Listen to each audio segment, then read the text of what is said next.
شبابنا السلام عليكم، الله يساعدكم. شباب رجاء كتبوا لي بالتعليقات، يعني هسه منو بالعراق ما يدري انه هاي صابونه بربع دينار مصنوعه بالزيت الزيتون. يعني من ما يعرف انه هاي صابونه بالعراق. ها منو ما يعرف؟ جاني جاهل صغير خذ أربعة من عندها، أربعة من هاي خذ.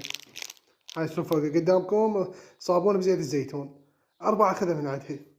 راح النوبة، اجى هو بدا بالمحل قال لي هاي بيش هاي؟ قلت له بربع، خذ أربعة. هو راح ورا شوية رجع لي قال لي عمو. قلت له ها عمو. قال هاي شنو هاي؟ هاي الكيكة طعمها خربان. هاي شنو الكيكة هاي؟ قلت له عمو يا كيكة. قلت له عمو هذه صابون، هاي مو كيكة. قال لا كان احنا البيت كلناها ويلا رجع لي فلوسي وانت ليش ما قلت لي؟ يدري يعني سوك واحد بالعراق ما يدري بهاي صابونة مو كيكة؟ ويقول امي اكلت من عندها وخواتك من عندها. زين هسه منو المطي؟ انت يا امك.